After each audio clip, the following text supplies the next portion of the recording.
Right now it is time for Brian Ross to join us. Of course, Real News is the name of the show, and we check in with Brian every week as we take a look at some of the headlines and stories around out and about in our area. Good morning, Brian. Good morning to you, Marshall. Big news overnight from the Supreme Court.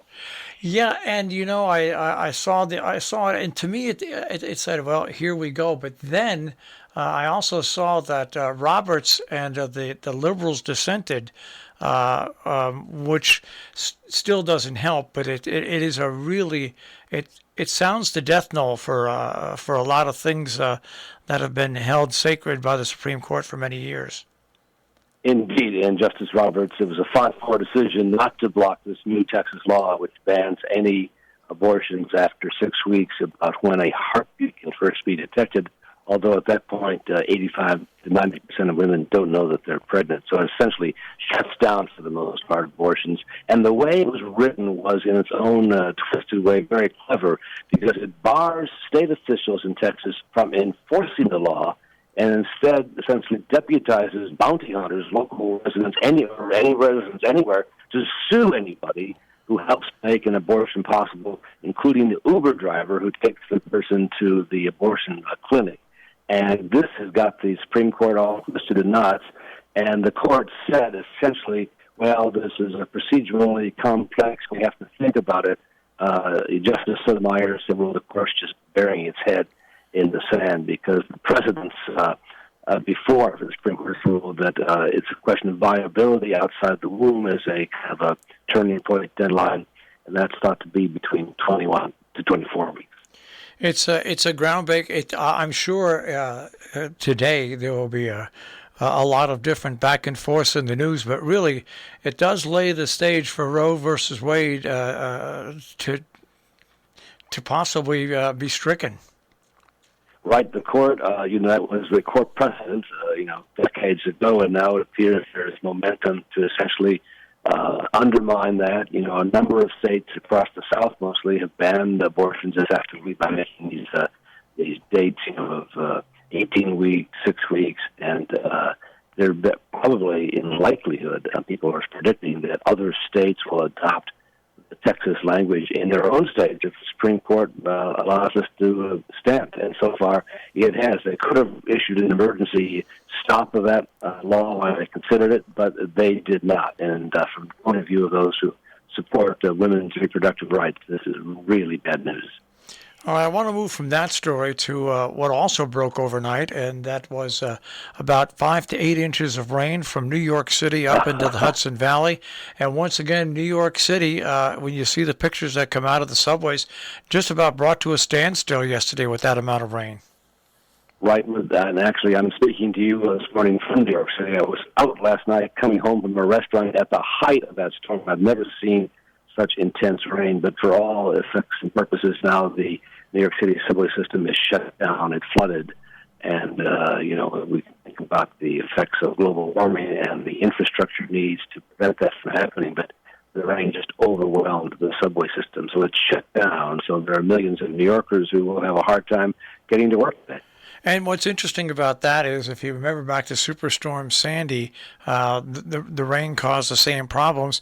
And really, without billions and billions of dollars being spent on New York City alone, I think every major city that's near water is going to have to come up with plans in the future, because it's too late for us to prevent these extreme weather events, and so we're going to have to find some way to cope with them as cities. I mean, look what happened in New Orleans with this latest hurricane. Once again, the levees and the dikes held, but they lost one of their last outer islands, the barrier islands. They lost that. I mean, there's very little protection for these cities by large bodies of water. Man's effort to hold back the tide have always been unsuccessful, and that's proving to be the case. And what you say is absolutely on point, I think, and underscores the need for these infrastructure expenditures, and probably a lot more than even Joe Biden's recommending or proposing. All right, let's take a step back now and take a look at as the dust settles in Afghanistan, what your feelings are at this point. I had a feeling that it was the right decision, and it was the right decision from the beginning. It was the right decision made by Donald Trump, the same decision made by Joe Biden, and I think while it was clumsily handled, they did get 122,000 people out of there. Some of left behind, and that will certainly that'll be tacked on to Joe Biden's record, forever. The deaths of 13 Marines there by a suicide bomber. But in the end, it looks like the military did a very good job. But I wonder what kind of advice the president was getting that would essentially say, let's get the people with the guns out first, then we'll get the women and children. It seemed like they had it backwards. Yeah, it was one of the only thing I really disagreed with the pullout is they should have kept Bagram Air Base open as well until the final days to give people who couldn't get to the Kabul airport a better chance to get to Bagram Air Base and also get out. That's my only thing. I mean, it had to end sooner or later, and it wasn't going to end pretty, and it's not going to be pretty over the next several months. And the only way that'll change is if the world treats the Taliban like a rogue regime, if it becomes that way. They are a rogue machine, and they will continue to be that. And I don't think they really care that much about how they're treated. The one leverage the U.S. has is tens of billions of dollars of their money, which is frozen, which they desperately need.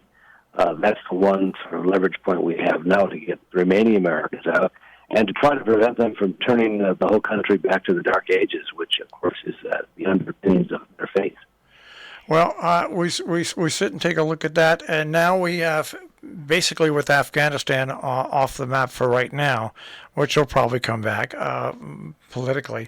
But we now have some big proposals in front of our Senate and our House that really need to get moving on. Right, we sort of lost track of all the progress or lack of progress on the various infrastructure of the two different pieces of legislation.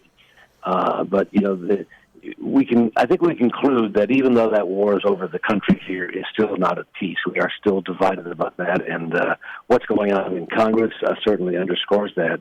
The Biden White House and Speaker Pelosi and Majority Leader Schumer are pushing it forward. This two-track I guess their solution, their strategy to get the huge infrastructure bill along as the one that had bipartisan support. So in total, about $3.5 trillion, a huge amount. You can't even begin to calculate how much that is. But if they were able to achieve that, the results would be remarkable.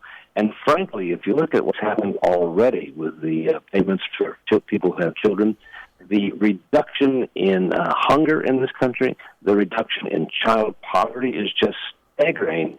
And it makes you wonder why we couldn't have done this a lot sooner. But in fact, so far, what has happened has just been staggeringly wonderful for people who have struggled to live, struggled to put food on the table for their children. And as we look ahead for the next several months, I mean, they're going to have to, and this is Republicans and Democrats, the Democratic Party itself, they have to just put everything behind them and get these proposals passed because really the future of the economy of this country relies on us acting quickly at this point, and most of the burden on this bill, and there's no doubt about it, is aimed at big-time taxpayers, people who make over $100,000-$200,000 a year. So I mean, this is the one chance we have to strike while the iron's hot. Absolutely, I think the president has said that $400,000 a year is sort of his point. Under that, Americans would not be seeing increased taxes. But certainly, corporations have gotten away for so many years with keeping lowballing their taxes. And so have really billionaires, for the most part. The great series by the investigative group ProPublica, they got a hold of the tax returns of some of America's wealthiest people. And, the fact that they pay almost no taxes many times by legally using various loopholes that exist in the law. And it's time to close those loopholes. And I think that when Biden talks about the fact that all corporations should at least pay 15%, whatever it is. The average taxpayer is paying, 25 to 40%. Corporations pay at least a minimum, and there should be ways to prevent them from avoiding tax and getting it down to zero. All right. Well, stay as dry as you can down there in New York. Yeah. Well, it has passed. The sun is just streaking out. I'll be heading back to Sharon shortly.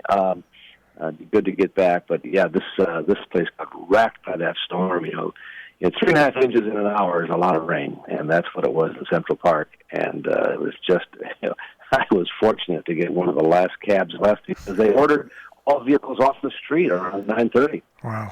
All vehicles off the street. Can you imagine that, what it came to? And rightly so, because it was really, really dangerous out there. All right. Well, come on back, and we'll welcome you with open arms, Brian, and we'll speak to you next week. Yeah, I'm looking forward to a great weekend. Thanks, right. Marshall. As Take always, it's been a great summer, and now we're moving into the next phase of our wonderful life. All right. Take care, Brian. Okay, bye-bye. Brian Ross with Real News this morning here on The Breakfast Club on Robin Hood Radio.